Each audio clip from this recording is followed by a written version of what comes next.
ଯେତେବେଳେ ରାତିରେ ନିମିଷକ ପାଇଁ ମୋ ଗାଁ ଘୁମେଇ ପଡ଼ିଥାଏ, ମୁଁ ଏଠି ବସି ତା କଥା ଭାବୁଥାଏ। କାହିଁ କେତେ ଦୂରେ ଅଛି ମୋ ଗାଁ, 10 କି 15,000 ମାଇଲ ଦୂର। ଏତେ ଦୂରେ ଥାଇ ବି ଲାଗେ ସତେ ମୋ ପାଖରେ ଅଛି। ଦୁଃଖର ବିଷୟ ଯେ କେମିତି ଆଜି ସମସ୍ତେ ଗାଁ ଛାଡ଼ି ଚାଲି ଯାଇଛନ୍ତି ନିଜର ପେଟ ପାଟଣା ପାଇଁ ଦେଶ ବିଦେଶକୁ। ଗାଁ ଆଜି ଯେମିତି ହୋଇଯାଇଛି ଅନାଥ ଶ୍ରୀହୀନ। ଚାରିଆଡ଼େ କେବଳ ଖାଁ ଖାଁ। ଆଞ୍ଜୁଳାଏ ସୁଖ ସାଉଁଟିବାର ସ୍ୱପ୍ନରେ ଆଜି କିଏ କୁଆଡ଼େ ଛୁ। କାହା ଘରେ ତାଲା ଝୁଲୁଛି ତ ଆଉ କାହା ଘରେ କେହି ଜଣେ ବୁଢ଼ା କି ବୁଢ଼ୀଟିଏ ଅପେକ୍ଷା କରି ରହିଛନ୍ତି କେବେ ତାଙ୍କ ଦିନକାଳ ସରିଯିବ ଓ ସେ ଆଖି ବୁଜିଦେବେ ସବୁଦିନ ପାଇଁ। ଗାଁମାନଙ୍କର ଅବସ୍ଥା ନ କହିଲେ ଭଲ। ଆଗକାଳର ସେ ଅଭାବ ଅନଟନ ନାହିଁ। ଲୋକଙ୍କ ଆର୍ଥିକ ଅବସ୍ଥା ବହୁତ ସୁଧୁରିଛି। କେହି ହେଲେ ଜଣେ ଭୋକ ଉପାସରେ ରହୁନି।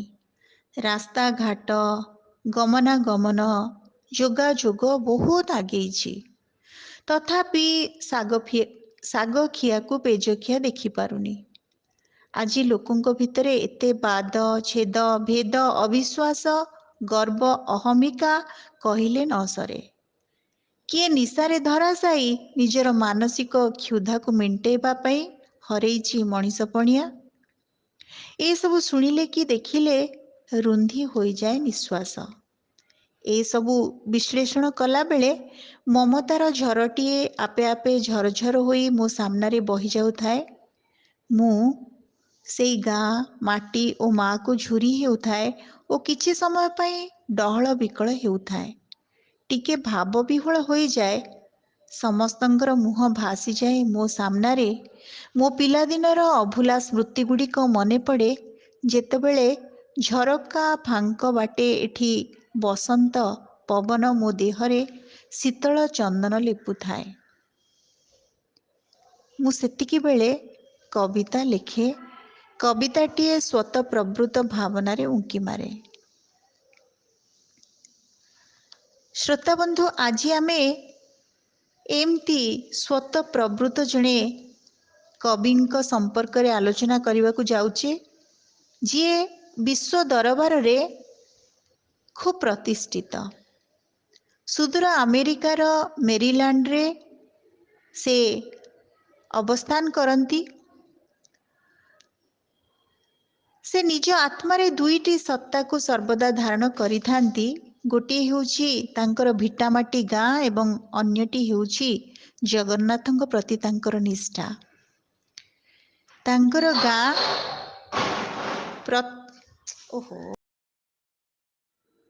ଶ୍ରୋତାବନ୍ଧୁ, ଆଜି ଆମେ ଜଣେ ଭାବପ୍ରବଣ କବିଙ୍କ ସମ୍ପର୍କରେ ଆଲୋଚନା କରିବାକୁ ଯାଉଛେ। ସେ ହେଉଛନ୍ତି ଡକ୍ଟର ଶଶଧର ମେଦିନୀ ସିଂ ମହାପାତ୍ର। ତାଙ୍କର ଗାଁ ଏବଂ ଜଗନ୍ନାଥଙ୍କ ପ୍ରତି ତାଙ୍କର ସମର୍ପଣ ଏସବୁ ମିଶ୍ରିତ ହେଲେ ମୂର୍ତ୍ତ ହୋଇଯାଏ ଯାଜପୁର ନାରୀଗାଁର ଶ୍ରୀ ଜଗନ୍ନାଥ ଜୀଉ ମନ୍ଦିର। ଉତ୍ତର-ଅଶୀ କାବ୍ୟଧାରାରେ ଜୀବନବାଦୀ କବି ଶଶଧର ମେଦିନୀ ସିଂ ମହାପାତ୍ର ଏକ ସ୍ୱତନ୍ତ୍ର ଉଚ୍ଚାରଣ। ସେ ଏକାଧାରରେ ଜଣେ ଅଧ୍ୟାପକ ଏବଂ ରେଡିଏସନ ଫିଜିକ୍ସ ତଥା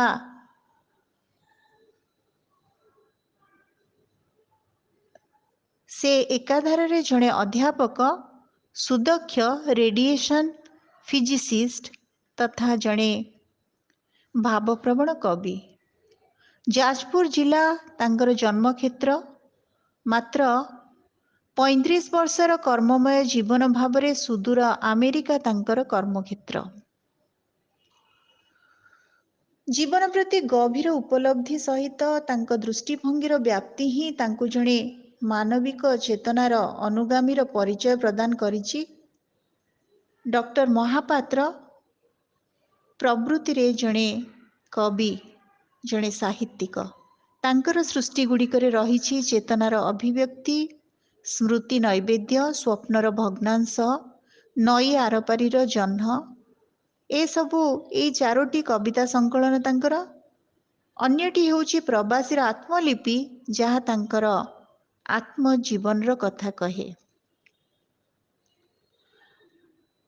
ତାଙ୍କ କବିତା କେତେବେଳେ ଗ୍ଲୋବାଲାଇଜେସନ୍, ସହରୀକରଣ, ଯାନ୍ତ୍ରିକ ଜୀବନଚର୍ଯ୍ୟା ତଥା ଅବକ୍ଷୟମାଣ ମାନବ ମୂଲ୍ୟକୁ ନେଇ ଭୀତତ୍ରସ୍ତ, ତ କେବେ ତାଙ୍କର ହୃଦୟ ପୁଲୱାମା ଘଟଣାରେ ଶହୀଦ ହୋଇଯାଇଥିବା 40ରୁ ଉର୍ଦ୍ଧ୍ୱ ଯବାନଙ୍କ ପାଇଁ ବିଗଳିତ, ପୁଣି କୁନ୍ଦୁଲି ପୀଡ଼ିତା ଝିଅ ପାଇଁ ସନ୍ତପ୍ତ।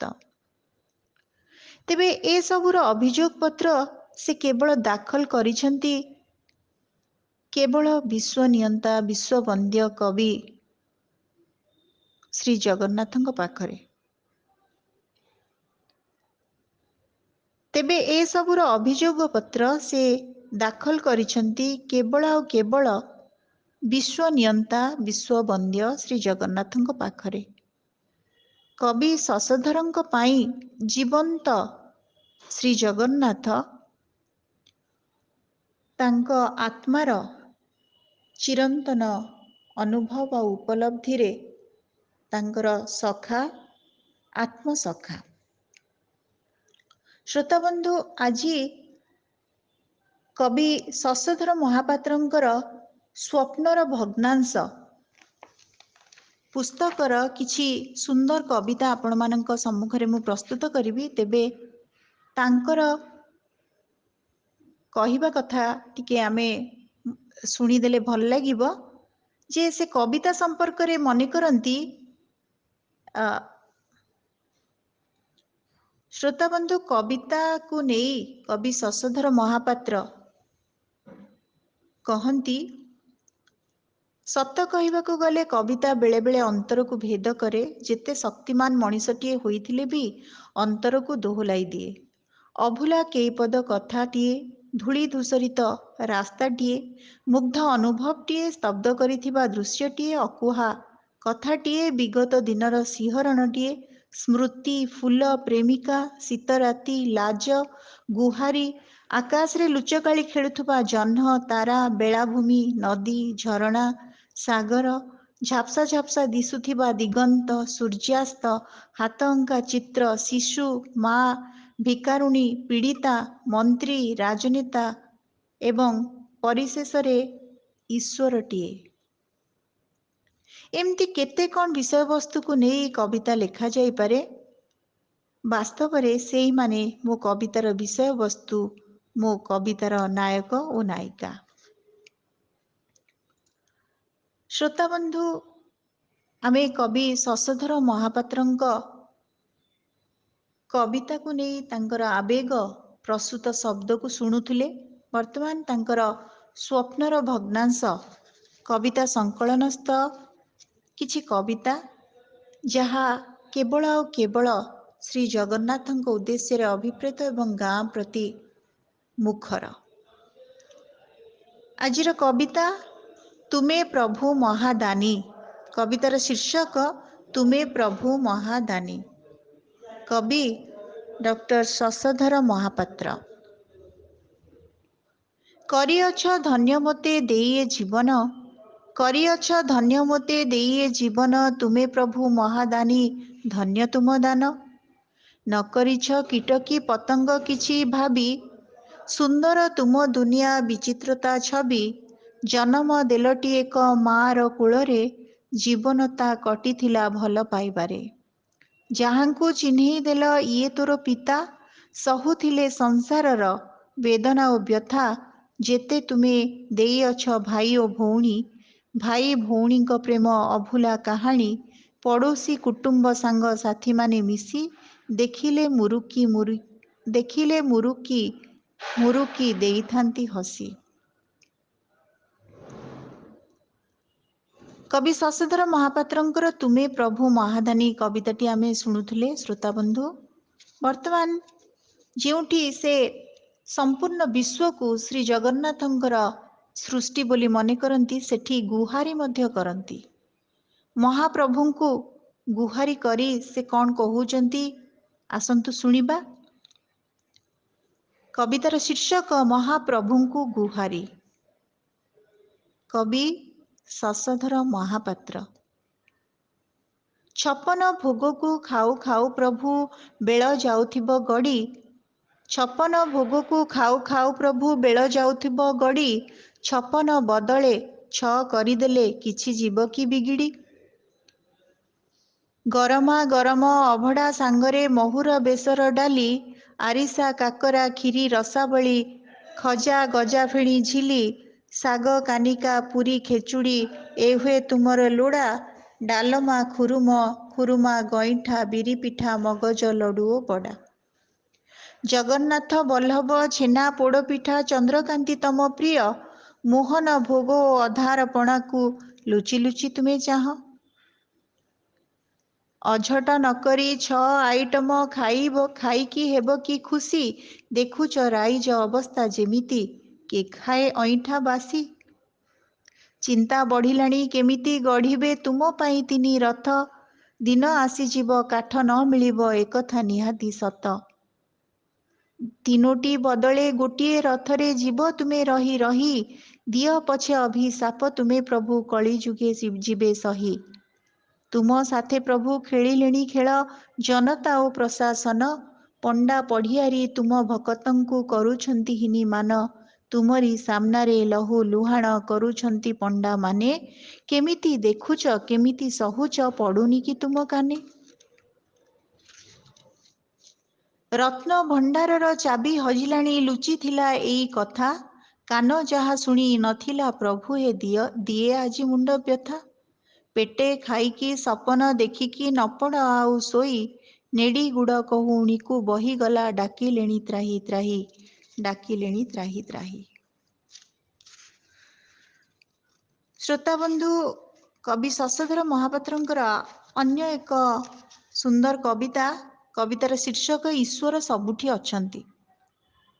କବିତାଟି ଏମିତି: ତୁମକୁ ଚାହିଁଲେ ଲାଗୁଥାଏ ପ୍ରଭୁ, ତୁମକୁ ଚାହିଁଲେ ଲାଗୁଥାଏ ପ୍ରଭୁ ଦେଉଛ ଅଳପ ହସି, ଯେଉଁ ଦିଗୁ ଚାହଁ ତୁମେ ଚକାଡୋଳା ସେଦିଗେ ଚାହିଁଛି ବସି। ବୁଡ଼ି ଯାଇଅଛି ପ୍ରେମ ସାଗରରେ, ବୁଡ଼ି ଯାଇଅଛି ପ୍ରେମ ସାଗରରେ ତୁମ ମୁହଁ ଚାହିଁ ଚାହିଁ, ହାତ ନ ଧରିଲେ ପାଣି ପିଇ ପିଇ ତଳେ ଲାଗିଯିବି ମୁହିଁ। ଭଲ ପାଏ ବୋଲି ପଡ଼ିଗଲି ଦିନେ ତୁମରି ପ୍ରେମର ଜାଲେ, କିଏ ଉଠାଇବ କୁହ ଚକାଡୋଳା ଆଣ୍ଠୁ ଗଣ୍ଠି ଭାଙ୍ଗିଗଲେ। ଯିବ ଯଦି ଯାଏ ତୁମ ମୁହଁ ଚାହିଁ ସେଥିରେ ଆପତ୍ତି ନାହିଁ, ଏ ଘଟରୁ ନେଇ ଆନ ଏକ ଘଟେ, ସ୍ଥାନ ଆଦୌ ଦିଏ ନାହିଁ, ସ୍ଥାନ ଆଦୌ ଦିଅ ନାହିଁ। ଶୁଣିଛି ତୁମର ଗୁଣ ଓ ଗାରିମା, ଶୁଣିଛି ତୁମର ଗୁଣ ଓ ଗାରିମା, ବାଟରେ ଘାଟରେ କେତେ, ନାକରେ କାନରେ ପୁରାଉଛ ପାଣି କୁହନ୍ତି ଯାହାକୁ ଯେତେ। ତୁମ ସଙ୍ଗେ ମୋର ପହିଲି ପ୍ରେମଟା ଲାଗିଥିଲା ସତେ ଭଲ, ଯେବେ ଜାଣିଗଲି ତୁମେ ଦଗାଦିଆ ଚାହୁଁଥିଲ ବଲ ବଲ। କାହାକୁ ହେଉଛ ସାହା, କାହାକୁ ହେଉଛ ସାହା ଓ ଭରସା, ଯିଏ ଲୋଡ଼େ ଆଶା ବାଡ଼ି, କାହାକୁ ମାରୁଛ ନଖ ଓ ଦାନ୍ତରେ ନିଜ ଜଙ୍ଘେ ଦେଇ ଫାଡ଼ି। ନୁହେଁ ମୁଁ ରାଜା ନୁହେଁ ବଳବାନ ସାଧାରଣ ମଣିଷଟେ, ଟିକେ ଠେଲିଦେଲେ ତଳେ ପଡ଼ିଯାଇ ପ୍ରାଣ ଯିବ ଅଧା ବାଟେ। ହୃଦର ସ୍ପନ୍ଦନ କମି ଆସିଲାଣି, ଦେହରୁ ଗଲାଣି ବଳ, ଚାଲୁ ଚାଲୁ ଗୋଡ଼ ପଡ଼େ ଏଠି ସେଠି, ଆଖି ଦିଶେ ଜଳ ଜଳ। ହାତ ଥରିଲାଣି କାନକୁ ଶୁଭୁନି, ପାଟିକୁ ରୁଚୁନି ଆଉ, ହେ ବଡ଼ ଠାକୁର ଥରେ ଦୟାକର ଧୀରେ ଧୀରେ ଯିବ ଯାଉ, ହେ ବଡ଼ ଠାକୁର ଥରେ ଦୟାକର ଧୀରେ ଧୀରେ ଯିବ ଯାଉ। ଅତି ଚମତ୍କାର ଢଙ୍ଗରେ କବି ଶଶଧର ମହାପାତ୍ର ତାଙ୍କ ଶବ୍ଦକୁ ଶ୍ରୀ ଜଗନ୍ନାଥ ଜୀଉଙ୍କ ଚରଣାବିନ୍ଦରେ ଅର୍ପଣ କରିଛନ୍ତି ଏବଂ ତାଙ୍କର ପ୍ରତ୍ୟେକ କବିତାରେ କେବଳ ଜଗନ୍ନାଥୀୟ ଚେତନା ସହିତ ଗ୍ରାମ୍ୟ ଜୀବନ ପ୍ରତି ଏକ ଭାବୁକ ଉନ୍ମୁଖତା ନିଶ୍ଚିତ ଭାବରେ ପାଠକମାନେ ଅନୁଭବ କରିପାରିବେ। ଏବଂ ଆଉ ଗୋଟେ କବିତା କବିଙ୍କର ଆମେ ବର୍ତ୍ତମାନ ଶୁଣୁଛେ, ସେ କବିତାଟି ହେଉଛି ତୁମ ଗାଁରେ ଶୀତ ରାତି। ପୌଷର ଶୀତ ସଞ୍ଜବେଳେ ଯେବେ ତୁମ ଗାଁ ପଡ଼େ ଶୋଇ, ପୌଷର ଶୀତ ସଞ୍ଜବେଳେ ଯେବେ ତୁମ ଗାଁ ପଡ଼େ ଶୋଇ, ଆମ ଗାଁ ମୁଣ୍ଡେ ମଉନରେ ବସି ମୁଁ ମାରୁଥାଏ ହାଇ। ସାରା ରାତି ମୁଁ ଉଜାଗର ରହେ ଆକାଶକୁ ଚାହିଁ ଚାହିଁ, ମାୟା ମରିଚିକା ପଛେ ଧାଉଁଥାଏ ଭାବ ପ୍ରବଣ ମୁଁ ହୋଇ। ବିଜନ ବେଳାରେ ବିଜନ ବେଳାରେ ତୁମ କଥା ଭାବି ଲେଖିଦିଏ କେତେ ଗୀତ, ସେ ଗୀତ ପଢ଼ିଲେ ଦୋହଲାଇ ଦେବ ତୁମରି ନିଷ୍ଠୁର ଚିତ୍ତ। ରାତି ଅଧଟାରେ ସ୍ୱପ୍ନରେ ଖୋଜେ ତୁମ ଗାଁ ଯିବା ବାଟ, ଗହୀର ବିଲରେ ତୁମ ସହ ପ୍ରିୟେ କାଳେ ହୋଇଯିବ ଭେଟ। ଦିନ ଦ୍ୱିପ୍ରହରେ ତୁମ ଗାଁ ଦାଣ୍ଡରେ ଯେବେ ଚାଲେ ରହି ରହି, ତୁମ କଥା ମୋର ମନେ ପଡ଼େ ଦେଖି ଆମ ଗାଁରେ ତୁମ ଛାଇ। ବଢ଼ାଏ ମୁଁ ପାଦ ଆଗକୁ ଆଗକୁ ତୁମ ନାଁ ଗାଇ ଗାଇ, ଦିନରେ ତୁମକୁ ସପନରେ ଦେଖେ ତୁମେ ପରା ମୋର ରାଇ।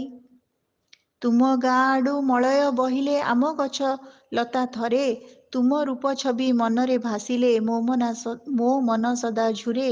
ମଳୟର ସାଥେ ସତେ ତୁମେ ଆସ ମୋ ମନର ଭାବନାରେ, ବାହାନା ଦେଖେଇ ତୁମେ ଆସିଥାଅ ଦେଖିବାକୁ ମୋତେ ଥରେ।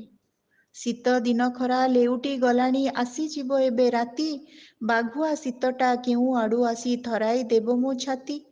କୁଙ୍କୁରି କାଙ୍କୁରି ହେଲା ବେଳେ ମୋର ତୁମ କଥା ମନେ ପଡ଼େ, ତୁମ ନାମ କିନ୍ତୁ ଜପି ଦେଲେ ଥରେ ତୁମ ନାମ କିନ୍ତୁ ଜପି ଦେଲେ ଥରେ ମୋ ଦେହରୁ ଶୀତ ଛାଡ଼େ। ତୁମକୁ ମୁଁ ଯେବେ ଭାବି ଦିଏ ଥରେ ଛିଡ଼ା ହୁଅ ସାମନାରେ, ହୃଦୟକୁ ମୋର ଜଳାଇ ଦିଅ ଗୋ ତୁମ ପ୍ରେମ ଦହନରେ। ସେ ନିଆଁ ଜଳିଲେ ଲିଭେନି ସହଜେ କହିଥାନ୍ତି ପ୍ରେମୀମାନେ, ସେ ନିଆଁ ଲିଭିବ ଯଦି ରୂପ ନିଏ ପ୍ରେମ ପ୍ରଣୟରେ ଦିନେ। ଶ୍ରୋତାବନ୍ଧୁ, କବିଙ୍କର କବିତା ଅତି ଚମତ୍କାର। କବି ଶଶଧର ମହାପାତ୍ର ଯେହେତୁ ଜଣେ ସ୍ୱତଃସ୍ଫୂର୍ତ୍ତ ଭାବୁକ କବି, ତାଙ୍କ କବିତାରେ ଆବେଗର ସ୍ୱର ଖୁବ୍ ମର୍ମରିତ ଏବଂ ହୃଦ୍ୟ।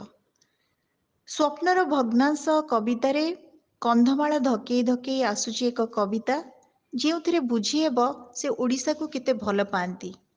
ଯଦିଓ ପ୍ରବାସରେ ତାଙ୍କ ଶରୀର, କିନ୍ତୁ ଆତ୍ମାରେ ଧାରଣ କରିଛନ୍ତି ଓଡ଼ିଶାର ପୁରପଲ୍ଲୀ, ବଣ ଜଙ୍ଗଲ ଏବଂ ପ୍ରତ୍ୟେକଟି ଘଟଣାର ଚିତ୍ରକୁ। କବିତାର ଶୀର୍ଷକ କନ୍ଧମାଳ ଧକେଇ ଧକେଇ କାନ୍ଦୁଛି। କବି ଲେଖିଛନ୍ତି, ଏ ହେଉଛି କନ୍ଧମାଳ ପ୍ରକୃତିର ଗନ୍ତାଘର, ଆମ ଓଡ଼ିଶା ମାଟିର ବଣ ପାହାଡ଼ ଘେରା ଶସ୍ୟ ଶ୍ୟାମଳ ଧରା। ଏଠି ପ୍ରକୃତି ରାଣୀ ହସୁଛି, ବଣଫୁଲର ବାସ୍ନାରେ ଏଠି ପବନ ମହ ମହ ବାସୁଛି। ଏ ହେଉଛି କନ୍ଧମାଳ, ଏଠି ସୁଖ ନାହିଁ ଦୁଃଖ ବେଶୀ ଅଛି, ଏଠି ହସ ନାହିଁ କାନ୍ଦ ବେଶୀ ଅଛି, ଏଠି ଛଳନା ପ୍ରତାରଣା ନାହିଁ ଭଲ ପାଇବା ବେଶୀ ଅଛି, ଏଠି ଆଶା ସୀମାହୀନ ନୁହେଁ ବରଂ ସୀମିତ, ଏଠି ସ୍ୱପ୍ନ ବାରମାସୀ କିନ୍ତୁ ସମସ୍ତେ ସେଥିରୁ ବଞ୍ଚିତ, ଏଠି ଶୂନ୍ୟରେ ଝୁଲୁଛି ଏକ ଅଦୃଶ୍ୟ ସିଡ଼ି, ଉପରକୁ ଉଠିବାକୁ ଚେଷ୍ଟା କଲେ ଜଣେ ପଡ଼ିଯିବ ମୁହଁ ମାଡ଼ି। ଏ ହେଉଛି କନ୍ଧମାଳ, ଏ ହେଉଛି କନ୍ଧମାଳ, ଏଠି ପେଟରେ ଅସୁମାରୀ ଭୋକ, ଅସହାୟ ହୁଅନ୍ତି ଅନେକ ଲୋକ, ଏଠି ତଣ୍ଟିରେ ଅନେକ ଶୋଷ, ପିଇବା ପାଣି ଟୋପେ ପାଇବା ପାଇଁ ଦିନରାତି ଚାଲିଛି ସଂଘର୍ଷ, ଏଠି ଜନ୍ମ ଓ ମରଣ ମଧ୍ୟରେ ଦୂରତା ନିକଟ, ବଞ୍ଚିବାକୁ ବିଧି ମାରେ ବାରମ୍ବାର ଛାଟ, ଏଠି ସକାଳ ଓ ସଞ୍ଜେ ସ୍ୱପ୍ନ ଜନ୍ମ ନେଉଛି ମରୁଛି, ମନରେ ଲାଗିଲେ ନିଆଁ, ଏଠି କିଏ କାହିଁକି ବୁଝୁଛି। କନ୍ଧମାଳ ଆଜି ଧକେଇ ଧକେଇ କାନ୍ଦୁଛି, କନ୍ଧମାଳ ଆଜି ଧକେଇ ଧକେଇ କାନ୍ଦୁଛି।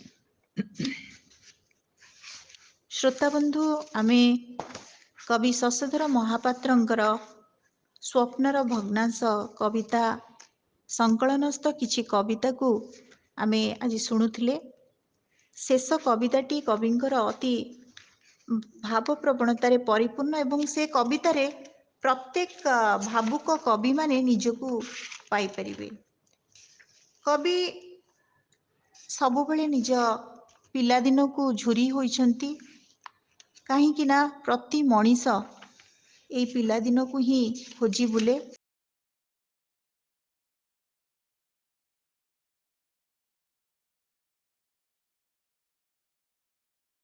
ପିଲାଦିନ ସମସ୍ତଙ୍କର ଅତି ପ୍ରିୟ, ତେଣୁ